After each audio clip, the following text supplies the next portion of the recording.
कोल्हापुरातल्या महाअधिवेशनात मुख्यमंत्री शिंदेंचा उद्धव ठाकरेंवर जोरदार हल्लाबोल.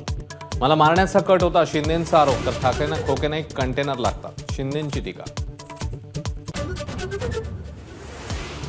बारामतीत माझ्यासारखा तगडा उमेदवार उभा करावा. बारामतीत सुनेत्रा पवारांच्या लोकसभा उमेदवारी संदर्भातल्या चर्चेनंतर सुप्रिया सुळेंचा अजित पवारांना टोला.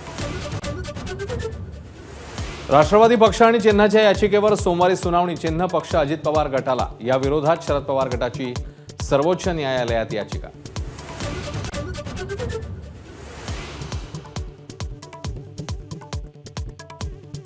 राष्ट्रवादी पक्ष आणि चिन्हाबाबत आयोगाचा निर्णय अन्यायकारक, शरद पवार यांची टीका.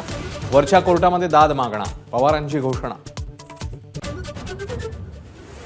मागासवर्ग आयोगाच्या हरकती आणि सूचनांचा एक्सक्लुझिव्ह अहवाल माझ्याकडे. 40% लोकांचा मराठा समाज मागास असल्याचा अभिप्राय, तर 41% लोकांनी मागास नसल्याचं म्हटलं. 20 फेब्रुवारीच्या विशेष अधिवेशनात मराठा समाजाला 10% आरक्षण देण्याबाबतचा कायदा केला जाण्याची शक्यता. शिक्षण आणि नोकरीत आरक्षण देण्याबाबतचं विधेयक विधिमंडळामध्ये संमत होणार. सगळे सोयरे कायद्याची अंमलबजावणी होईपर्यंत आंदोलन सुरूच ठेवणार, जरांगे यांचा निर्धार. 20 तारखेनंतर पुढील आंदोलनाची दिशा ठरवणार. एबीपी माझाला जरांगेंची माहिती. अशोक चव्हाणांची मुलगी श्रीजया चव्हाण भोकर मतदारसंघातनं नेतृत्व करण्याची शक्यता. लोकांची इच्छा असेल तर निवडणूक लढवेन, श्रीजयाची एबीपी माझाला प्रतिक्रिया.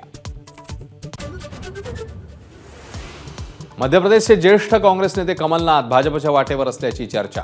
19 फेब्रुवारीला भाजप प्रवेश करण्याची शक्यता. 10 ते 12 आमदारही भाजपच्या वाटेवर असल्याचा दावा.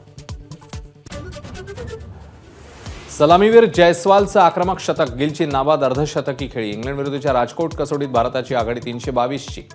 तिसऱ्या दिवसाअखेर भारताची 2 बाद 196 अशी मजल.